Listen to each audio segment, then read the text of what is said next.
Okay, it's 5:33. I'd like to call the special meeting of the Southern California Logistics Airport Authority, the Redevelopment Agency, the Victorville Water District, and City Council of the City of Victorville.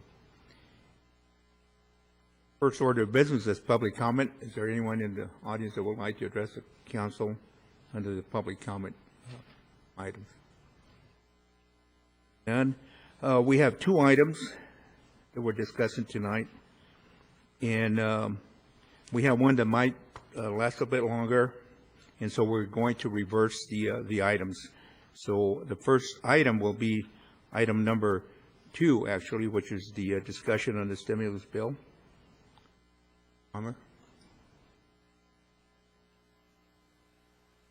Honorable Mayor and Council members, I will provide a brief overview of stimulus plan. As you are aware, President Obama signed into law today a $787 billion stimulus plan. Staff has been looking at the plan to see what projects in the city can be potentially funded by this plan. There's a long list of categories in the bill, and some of them are listed above, such as transportation and infrastructure, energy, science and technology, education, aid to the state, and this is mainly in form of helping the states with the budget shortfalls, tax cuts, small business incentives, healthcare, and funding for low-income families and other projects such as money for defense and federal buildings. One of the questions that staff has been trying to get an answer to is how much money will be available for local infrastructure projects. There is $27.5 billion for highway and road infrastructure projects in the bill, and California may receive 10% of that. And there's an additional $1.5 billion in form of grants, so the total is about $29 billion. Now, of the money that California will receive, 30% of that money will go to the local agencies, and that's mainly through Sandbag. And Sandbag will again have a list of projects that they will prioritize and then allocate the money to those projects. The state will receive the funding in 21 days, and the funds must be obligated in 120 days. So as soon as the money is available, we need to have projects that are ready to go so we can obligate the money for those projects. 1 and 9? We do have a list of projects, and I'll get to that in a minute. Kidding. Sandbag has estimated that they will be receiving $60 million for the local projects in San Bernardino County. Now, if they receive $60 million, and if they follow the STIP formula, which divides money 75-25, there is $15 million that may be available for the Valley and High Desert. If we split between Valley and High Desert, we may have 15 million available for High Desert area. Now, that would have to be split further into the cities that are in Mountain and High Desert area. A few weeks ago, Caltrans and Sandbag requested all the cities to submit projects, and what basically they did is they asked for a list of projects that will be ready to go, and at that time we were looking at 180 days. And what we did is we came up with all the projects that are within the city that are ready or can be ready within 180 days to start construction. As you can see the list, if you do the total, it's over 150 million. That is within the city. The top project on our list is La Mesa Nisqually. That project alone cost as much as all the money that will be available for San Bernardino County. So the potential for getting fully funded on La Mesa Nisqually is very slim. But as Sandbag comes up with the criteria and Caltrans comes up with the criteria, how they will prioritize the project and how much money will be available, we will probably reprioritize this list and resubmit it to them.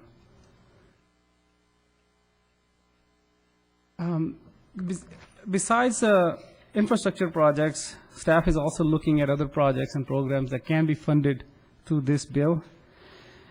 Last week, we prepared an application and submitted to state EPA for our sub-regional sewer plant at SCLA, and we're requesting $30 million. And the money is coming from almost $1.4 billion that's available for sewer treatment plants within the bill. State may receive anywhere from $285 to $425 million for sewer-related projects. Addition to that, there is about $4 billion for reclaimed water and water projects in the bill.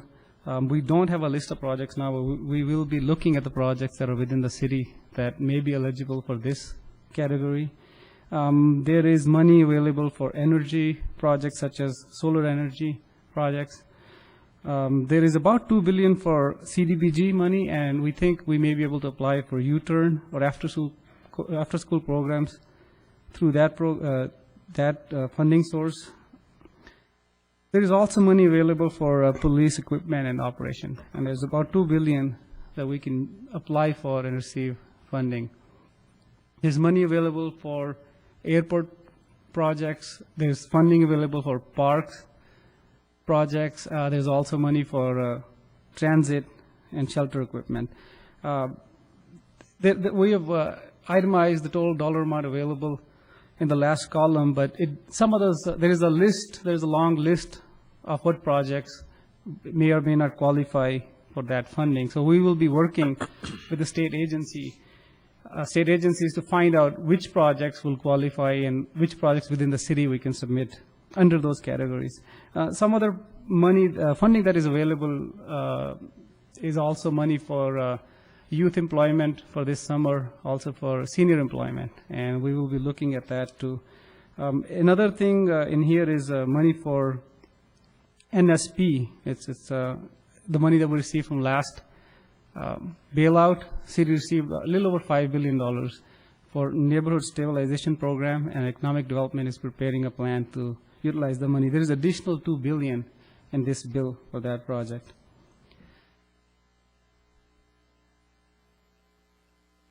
As far as what we are doing right now, in next couple of weeks, we will be working with Sandbag and Caltrans. We'll be trying to find out how they will prepare the list of the project, what will be the criteria of prioritization of the projects, how much funding will they allow for area up here, for the desert and mountain area.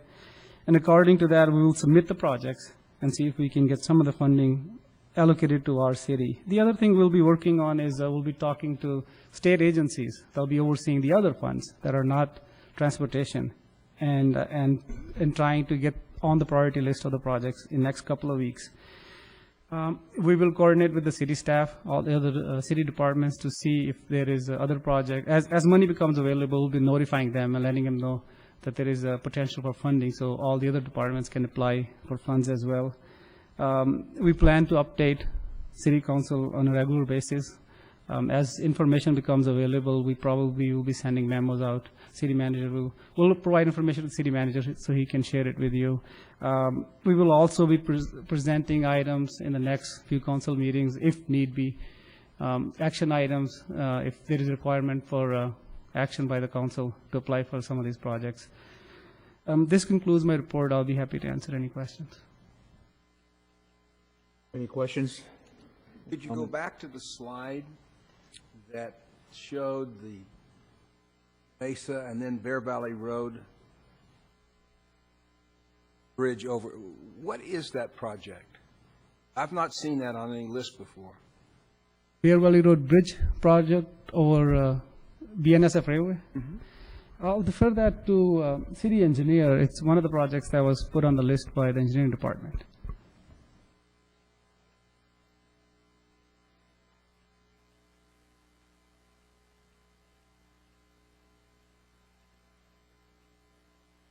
Mayor and members of the council, that project was originally a project that was supposed to be included in the Bear Valley Enhancement Project.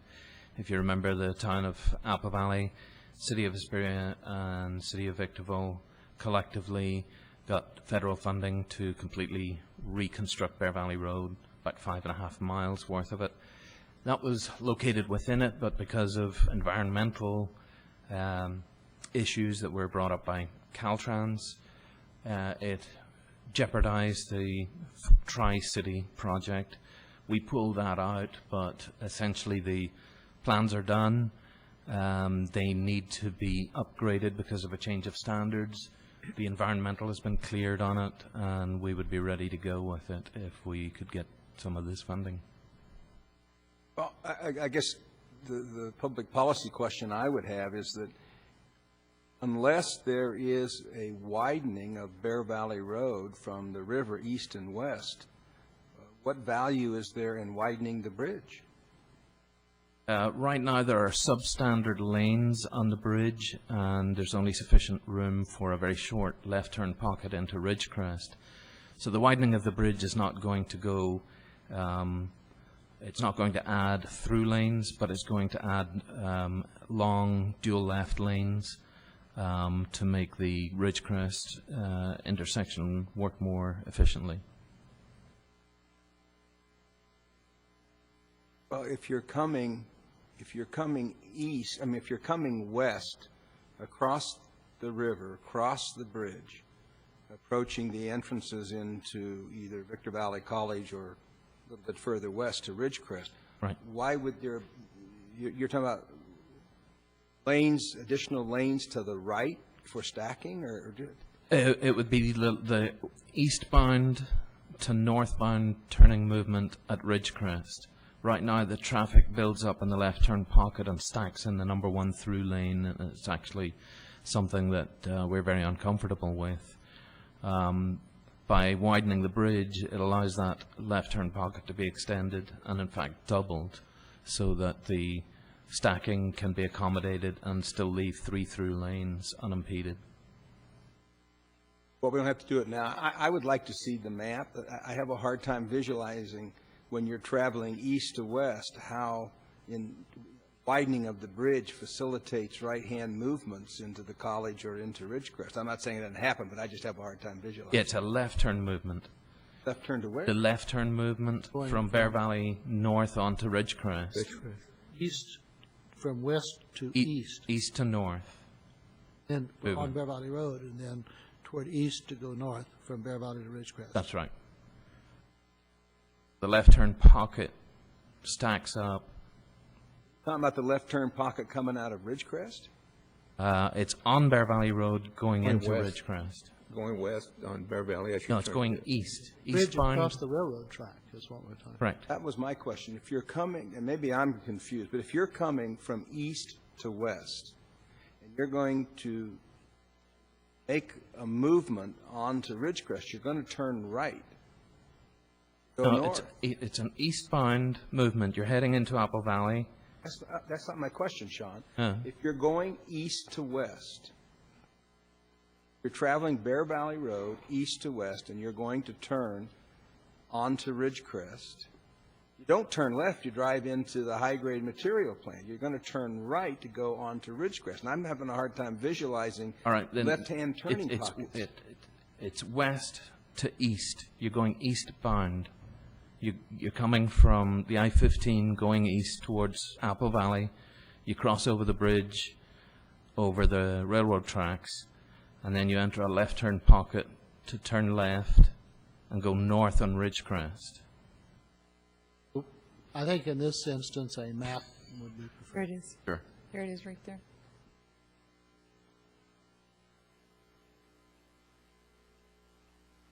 If you're, well, I'll get with you. I don't want to occupy the Oh, okay. session on that. But We can show that to you. That's what the bridge widening is intended to be.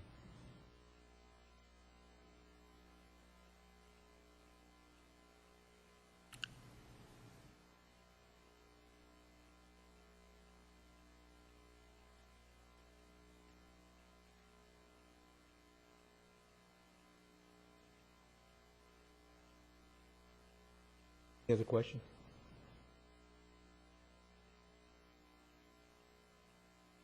Okay. On the, assuming that we get the, and that's an estimate, the $15 billion for the high desert out of the 60, how is that going to be apportioned to the cities? The 15 million, if it's allocated to the high desert, then there is a subcommittee, that's a mountain high desert subcommittee, then they'll have to meet and figure out how they will prioritize their projects. That process has not been So there's no established formula, yet. it's just No. whatever the committee. I think if this in fact materializes, 15 million does materialize for the high desert, to suggest that you equally portion it out like we have done with Measure I would be a mistake. I think what you need to do with the 15 million I am. I hear you. My I'm 4 hearing years you of loud getting and beat clear. up. I think you need to prioritize that, and they want their shovel in the ground as quickly as they can. There's no project out there more upfront than Nisqually is now. So, I mean, in terms of front-loading an idea, there's the moment. If that money materializes and the five of you sit down and start discussing it, the argument ought to be that you delegate as much of that 15 million as you can. Certainly we can get Measure I for some more. Up to that 15 million we need anyway, 15, 16 million we need now anyway. Front load it into the Nisqually. It'll help the Apple Valley and obviously Bear Valley Road. Yes. Well, does the process envision that it would be a mountain desert decision, or will this ultimately be a sandbag board decision? Well, we're still not sure on that. We've asked for them to do the 75-25 split. Then the 25 that would come up here would be mountain desert. So it would include not just the Victor Valley area, but also the mountain areas, Barstow. So then you have what, 9 or 10 involved in the process. It becomes a little bit more difficult to get just that 15 million. I mean, the reality is, this billions and billions of dollars that's being sent down to us ends up being very little when it gets here. So, I mean, we'll be fighting for as much of it as we can possibly get. Obviously, point well taken, Mike. That 15 million would be best spent on La Mesa and Nisqually. It is the most shovel-ready project, but there is pushback from Hesperia saying Ranchero is more shovel-ready, which I argued that they don't have right-of-way acquisition done where we do. So. Have to see how the rest of the mountain desert area folks feel. But yeah, it's a sandbag board decision as to how it's allocated, and whether or not we get that 25% is still up in the air, right, Amr? That is correct. There has not been a formal action by the board as to how they will prioritize the money. Well, I can't conceive of a rational argument that would argue anything other than the 75-25. I'm hopeful that assuming it's 25 when it gets up here, that it's a mountain desert final decision as opposed to a mountain desert recommendation that gets massaged by the full board.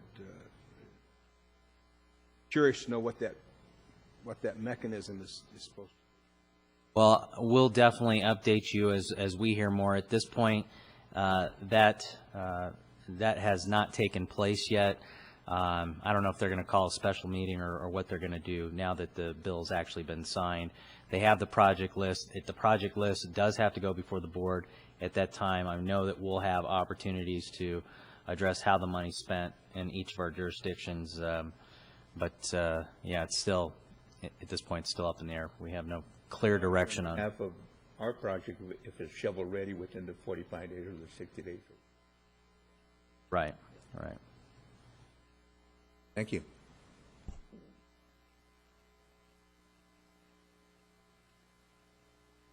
Our next item is discussion and possible action regarding SCLA infrastructure funding, and we have Keith Messler.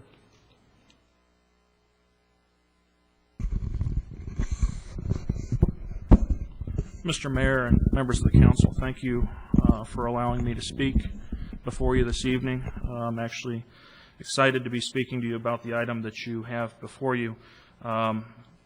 It's an item that we call the SCLA Infrastructure Funding Program, and really this was staff's intent to try to share with you from a very comprehensive perspective all that's planned at SCLA, and there's a large multitude of infrastructure projects proposed at SCLA.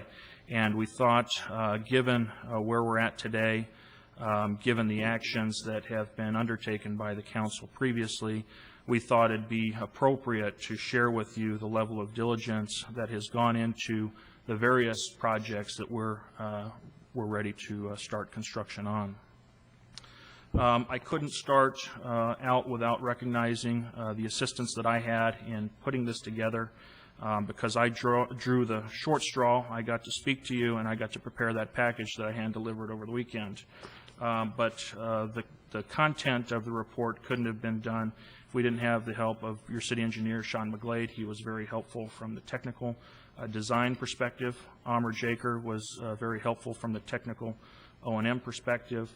Your finance director, John Sullivan, was very helpful in developing those pretty spreadsheets that you have in the report, and very impressive spreadsheets. I mean, if we actually tried to print them out on regular scale, they would have probably stretched from here to Roy Rogers Drive. Got formulas in it and everything. They linked to other files. It was pretty impressive work that John Sullivan was helpful with us on, and also Glenn Casanova has been helpful from the utilities perspective. The report, very simply, is intended to identify the public projects in a clear and concise way. It's also intended to define to you what the public purpose is, why we're actually pursuing the various projects. We intended to establish economic feasibility for you so that you have a sense that we've actually looked at whether or not there's a feasibility in pursuing these projects. And, of course, then defining a course of action. And what we're seeking from you today is the actual approval of this funding plan so that we have a framework to go forward and actually start requesting appropriations for the various construction contracts that are forthcoming. Maybe starting out with just a little bit of background. Most of you are familiar that in June 17th particularly, there are 4 guiding contracts that govern us today that we're bound by and that we're responsible for fulfilling obligations to.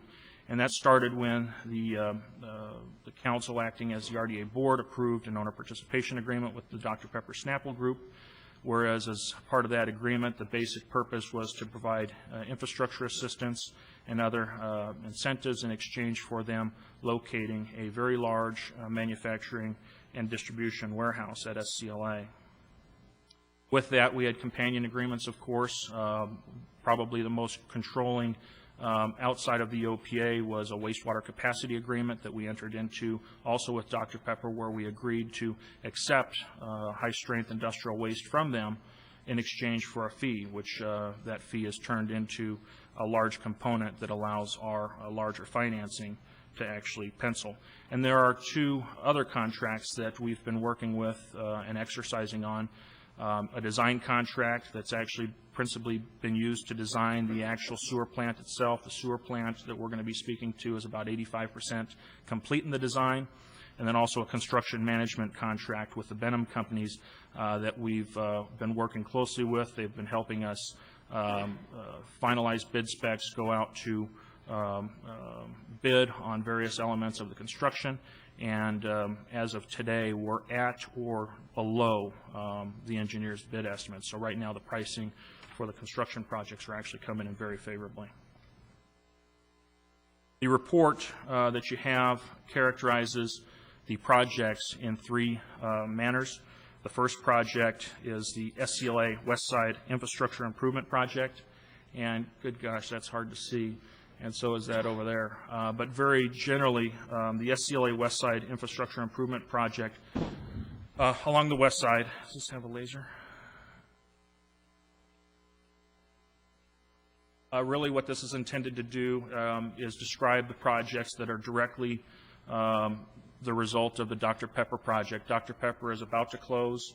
The word I got is either Wednesday, which is tomorrow, or Monday, pending some real estate exchange issues. They're set to close on the escrow for what's about 55 acres of real estate at SCLA, and they'll be closing escrow. The seller on that transaction is Sterling. But resulting from that, all the lines mean something, but for all intensive purposes, that's roads, that's curbs, that's gutters, that's underground utilities, and that's storm drain related type improvements. And that's what we're calling SCLA West Side Infrastructure Improvements. Second item that we've characterized for you in the report is SCLA Wastewater Treatment Facility. And that's the big industrial plant that we're designed to build at the very north end of SCLA, and that's a 2.5 MGD domestic and industrial wastewater treatment plant, where the design for the industrial treatment is approximately 1 million gallons of capacity that it can handle. It can also handle approximately 1.5 million gallons of intercepted domestic flow from the city's collection system. I think what's important, particularly to note as we've pursued the design of that project, is the design has not been specific for Dr. Pepper. Dr. Pepper has certainly served as a catalyst to our endeavor in the sewer business, but it's also been an opportunity to open our eyes with respect to some larger wastewater treatment-related issues that we'll talk about in a bit. But I think important to note as a part of this sewer treatment plan is that we've designed it in such a way where the off-site infrastructure is adequate to handle future capacity for future growth from other parts of the city, particularly the southwestern part of the city, and also the rest of the western part of SCLA. The project is kind of unique, at least to me. I kind of think it's cool. Normal people, I think, call it relatively green in technology. It does have an anaerobic treatment component to it where resulting from the process, there's a creation of biogas, which has an opportunity to reduce our overall utility dependence. We're recapturing the biogas, and we're actually burning it through generators that the city currently owns. That reduces our electric bill fairly substantially, but then also to help treat the temperature of the influent into the plant, we're actually recapturing the wasted steam that actually comes off the generator itself to maintain optimal temperature in the treatment process. The third project that we've defined for you is what we call the SCLA Water and Reclaimed Water Project, both potable water and reclaimed water combined. And then speaking to how it relates to the west side, the potable water system is really designed to provide a delivery system to Dr. Pepper, but it also gets the system started along that west side so that we're able to accommodate larger industrial users in the near future. The biggest issue that the potable water system helps us solve is it allows us to get the volume and the pressure of water needed to satisfy our industrial growth opportunities on the west side. The Reclaimed Water Project is basically a backbone to your Purple Pipe system, which is intended to take the 2,300 plus or minus acre feet of treated water from the plant and then have that available for resale either for turf purposes or to Victorville 1 is probably the most likely primary consumer of that wastewater. Speaking to the purpose, why are we doing this? From a redevelopment agency perspective, it's fairly straightforward and fairly simple. The Dr. Pepper project, when we look at a project like that, it's about the jobs. It's about the 210 jobs that they're going to directly employ at SCLA. It's about the tax increment. It does come down to money. And when you look at a project like Dr. Pepper, they're a significant contributor of tax increment. In addition to that, I think you have to look at what also something like Dr. Pepper brings. And what Dr. Pepper brings is a following, is a number of suppliers, raw product suppliers that have to be close to their operation. One of the things that we're enjoying right now is the fact that Sterling is preparing to sign a lease, if they haven't done so already, with a company that manufactures the plastic bottles that's going to be used in the production of the Dr. Pepper Snapple, the Snapple iced tea products. And that's a project that will also bring significant employment to SCLA. We're actually estimating about 200 employees from them. If I didn't say it already, Dr. Pepper's close date is either tomorrow or next Monday on the real estate. The sewer system improvements, why are we pursuing this?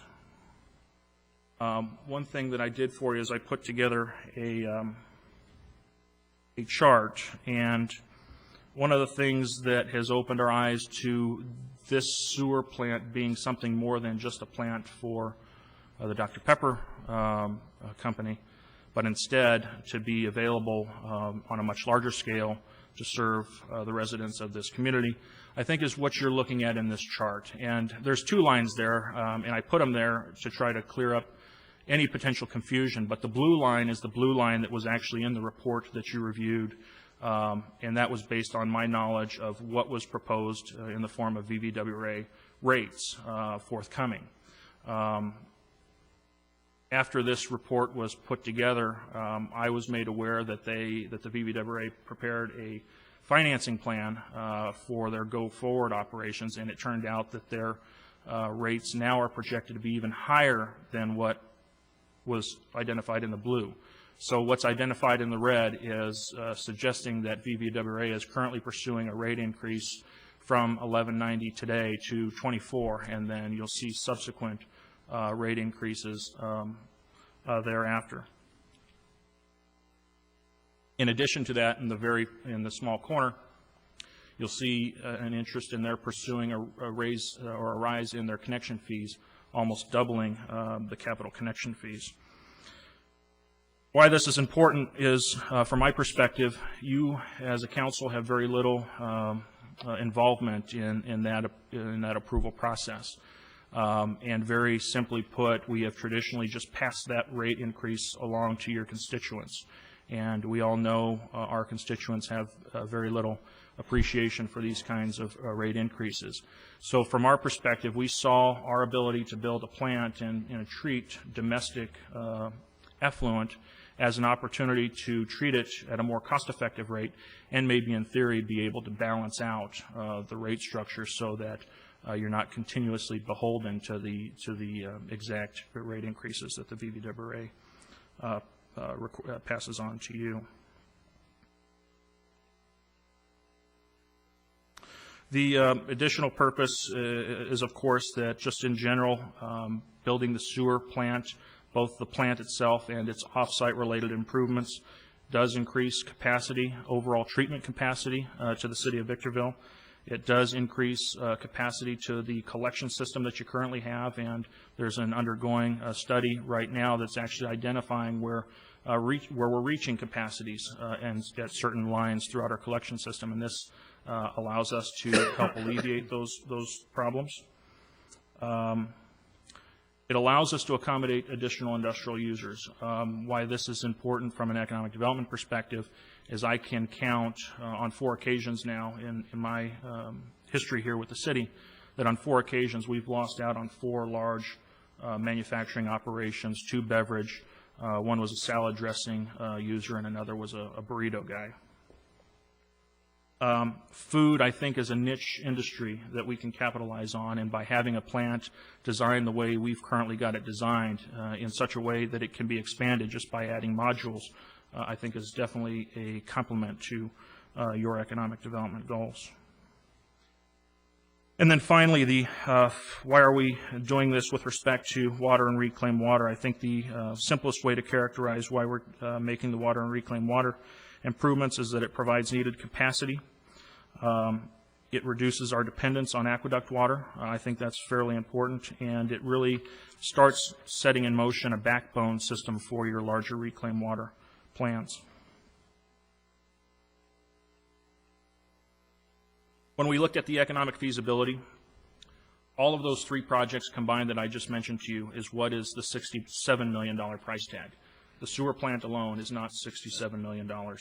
And if you could, there's a pullout in your package that actually breaks that out in much greater detail, and it actually shows to you the funding sources for each and every single project that makes up those 3 defined projects that I just shared with you. But of the 3, the SCLA West Side infrastructure, that's $10.5 million.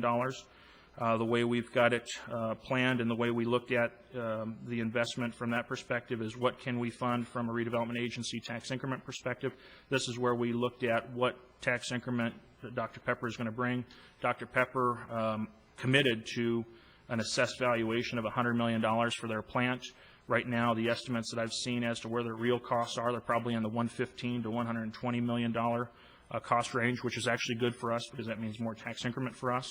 But based upon what they agreed to us in the $100 million, we have a guarantee of about $580,000 annually of discretionary tax increment that we can use to repay ourselves in terms of the money invested for these improvements, or they can be bonded for future improvements.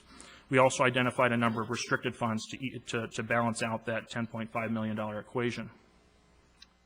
The economic feasibility was much more involved when we looked at the SCLA wastewater treatment plant. That plant, those costs, both off-site and on-site, is $46.1 million. When we looked at that price tag and tried to determine how to finance that project, we looked at our traditional operating practices, our traditional operating numbers for the last 2 fiscal years. And one of the compelling things that we found is that we generate a lot of revenue in the sewer account. I think the current cash balance that I reported in your report is about $17 million. How that accumulates is in the rate structure that we currently have. VV Deborah, is noted up there on the chart, will charge us $11.90. We charge that plus an amount to pay for our capital needs and to pay for our operating and maintenance of the system. So we'll actually charge the residents the $19.95. Because we have not been able to keep up with our capital needs, money has been accumulating. So with that, we were able to identify, obviously, the cash that you have available, but there's certainly an opportunity there to put that money to a greater use, to leverage it to a much greater purpose, and expand your sewer treatment capacities. We then prepared some projections. Exhibit 4, I think, is the exhibit that deals with the projections. And what we did in this analysis is if we treated this endeavor as a system-wide improvement, which it is, it's adding to your overall capacity, it's adding to the overall discharge needs for the city, and you plug in all of the revenues that the system currently realizes, you plug in the debt service, you plug in our new operating cost to operate and maintain that treatment plant, and you also maintain the level of projected spending in your capital improvement program. The most compelling part of that exhibit tells you that you're still operating cash positive. That's good. That means you have money available to spend not only on the debt service of this plant, but also the capital improvements that your system needs. And in theory, because of that, you should not have to raise rates. You should not have to raise rates based on what you normally charge, the $8.05.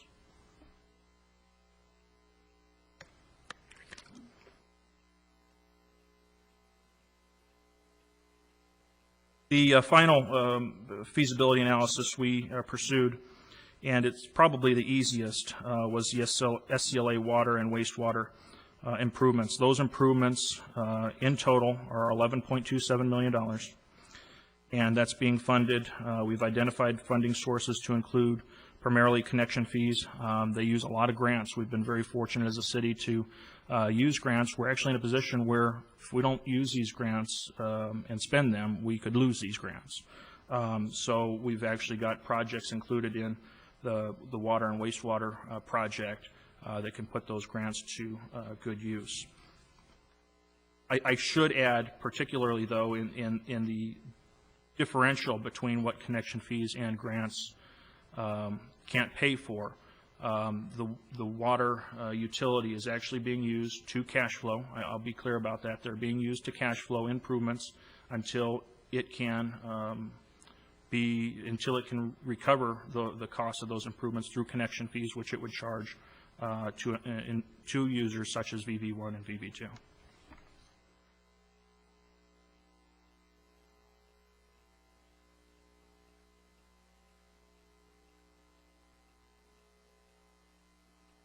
This chart above is the attempt to clearly summarize what each of those projects cost. In the case of what our funding plan is for the SCLA West Side infrastructure, we're relying principally on tax increment. As a part of the approval of the agreements back in June, we actually did a project area loan from one project area to another. The funds are available. The funds are waiting to be spent. So from the perspective of how to fund the SCLA West Side infrastructure, if it's not from restricted funds, that amount is coming from a loan from the RDA, which SCLA should expect to repay back within a very short period of time. I did just get some news earlier today from our underwriters who are here in the audience to speak to any financial matters that SCLA is appearing to have some capacity for additional debt. And if the council did decide to choose to pursue that, then we could pursue repaying the Bear Valley project area sooner than contemplated in this report. We also found out that Bear Valley even has capacity of its own, so that if the loan from the Bear Valley to SCLA had to stay in place longer than imagined, we do have some capacity in Bear Valley to where we can fund some of the projects in its project area and not neglect those projects. The sewer project and the plan of finance for the sewer project, we're definitely putting to use your fund balance, the $17 million that's reported from the Treasurer's Office, putting that to use. And on an interim basis, what we're expecting to do is use that money to fund the improvements that we can't fund legally from a tax-exempt bond issue. So anything that's, quote, taxable, we would fund with cash until such a time that the market turned around and we're able to issue a taxable financing with much more favorable terms. Also today I was advised that there might be a market for taxable and we might be able to preserve some of our cash if we so choose. It does rely significantly on issuing tax-exempt bonds for those parts of the plant and off-site infrastructure that is public in nature and not tied directly to the benefit of Dr. Pepper. Sure. Why would we want to pay down one of the project indebtedness into the RD? Why wouldn't we want a bond and use that money for something else? Is there an advantage to paying off? Does that give us our debt amount goes up according to that amount that we're paying off? It just, if I'm understanding the question correctly, you're speaking to the redevelopment agency Right. loan structure. Right. You don't have to, well, you have to pay back the inter-project area debt. But SCLA could issue debt of its own, additional debt, to pay off that obligation. Okay, my question is, what's the incentive to do that? I mean, why would we want to do that when we could use that money for some other project? More, the additional indebtedness, excuse me. The additional- Well, you do have to pay Bear Valley back. Bear Valley needs to be repaid. There's a general restriction on inter-project area financings. They definitely have to be short-term in nature. I got you. But That's, okay.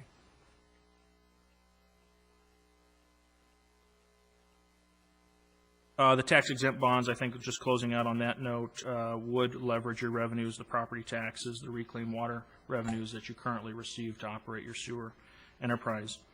And then finally, with respect to the water and reclaimed water system, I mentioned that you're principally funding that with grants, connection fees, and what's left over is paid for with cash that'll be fronted until connection fees come online. I think the important note in this regard, and in this chart that you see above, is close to 20% of the total funding of the total $67 million is actually coming from grants or connection fees.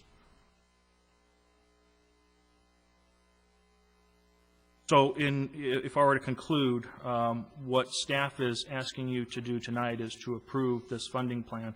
It's not asking you to make an appropriation of funds.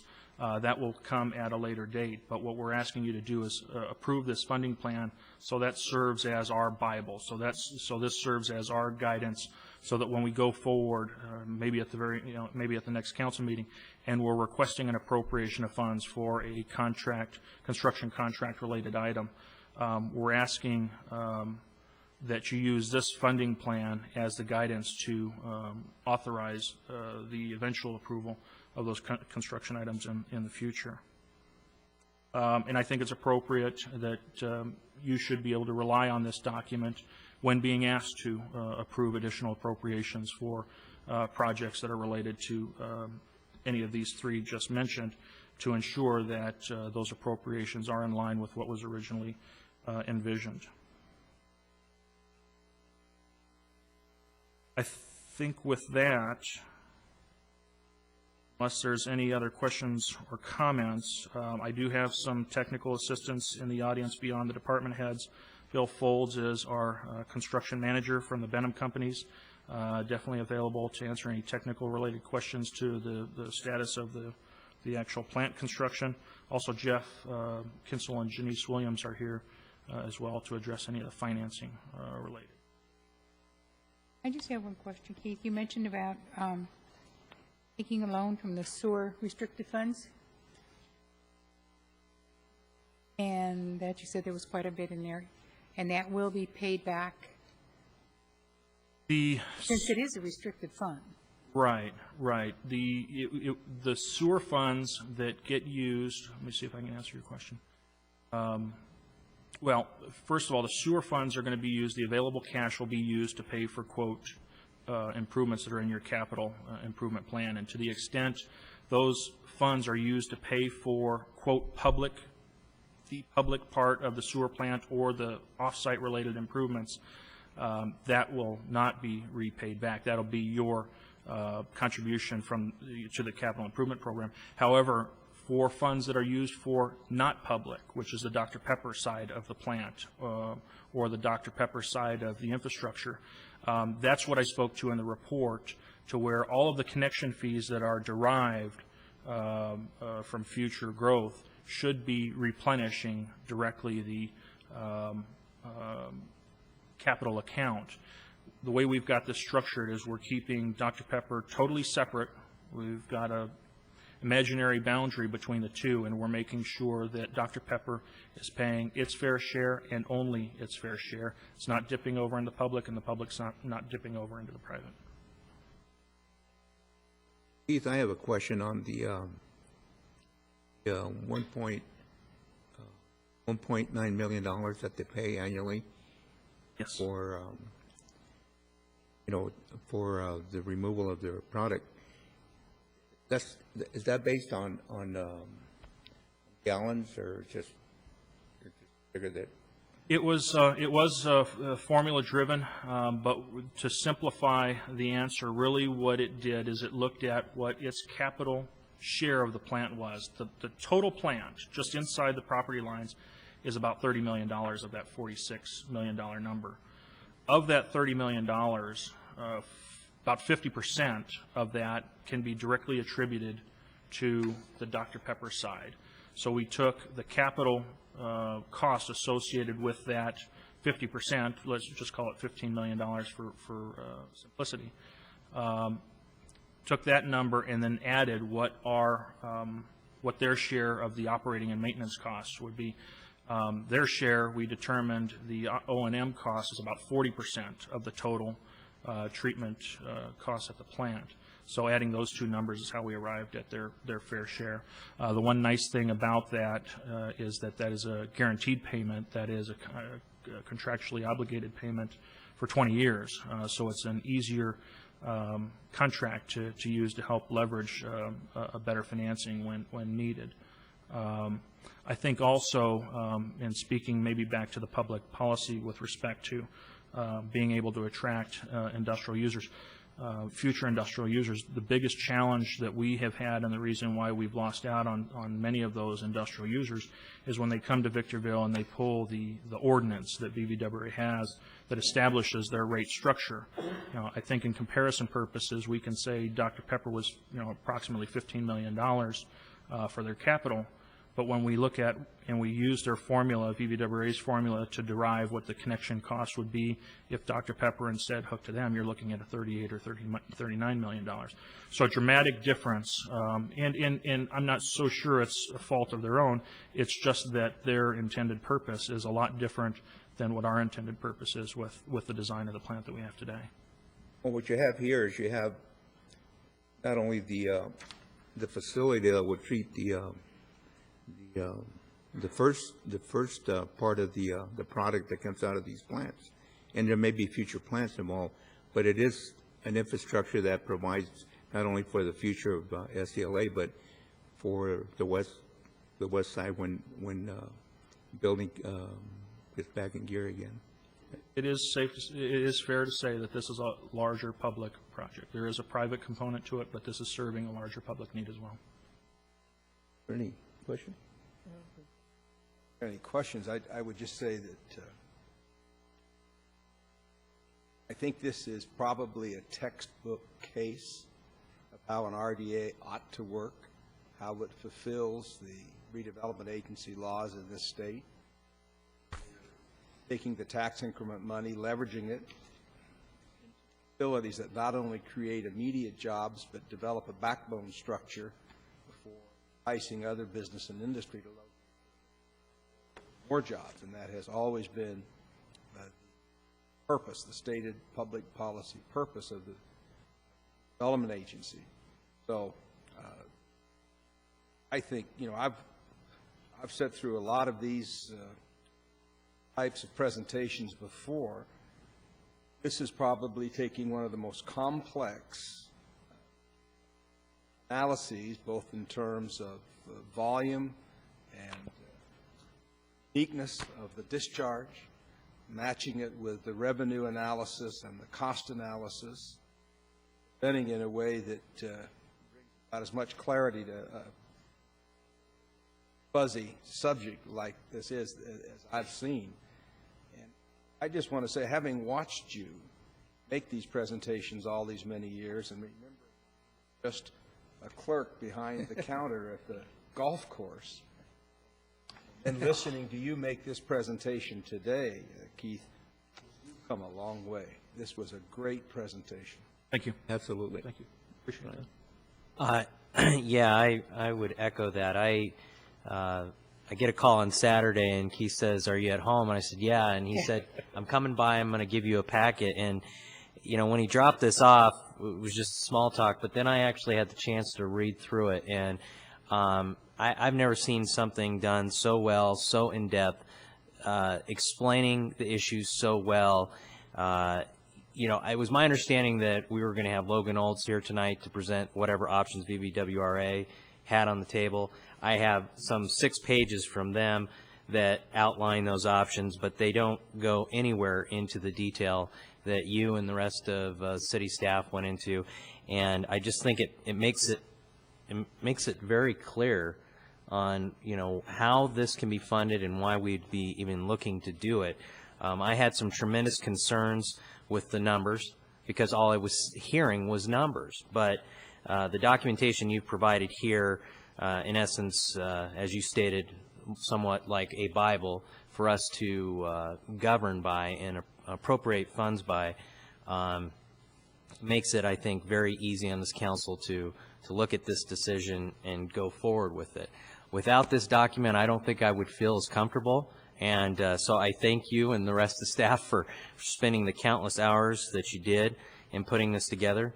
It's a shame we don't have Logan here to even answer to those rate increases that would be coming down the pike, but I can't, for the life of me, see this council passing on rate increases, much like taxes coming down from the state of California.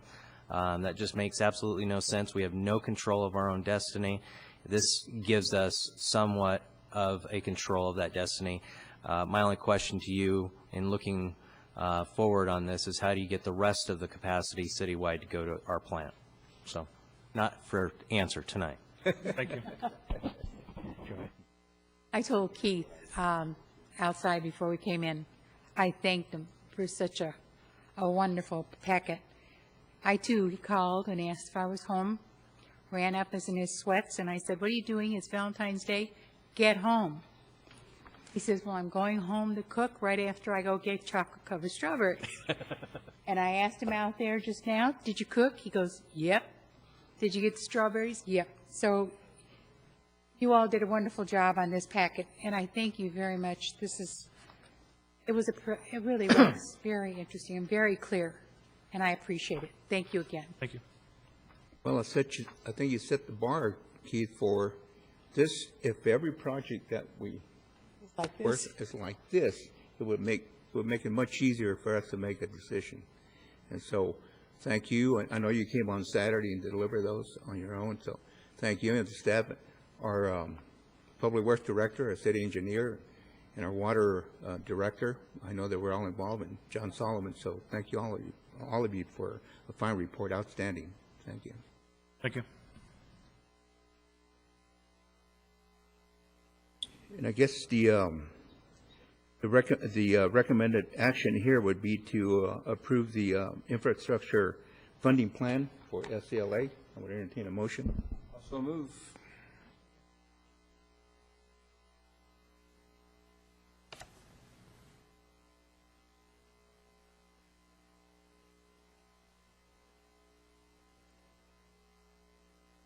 Okay, there's no other items on the agenda. We'll adjourn the meeting. Nope, we got it back at 7.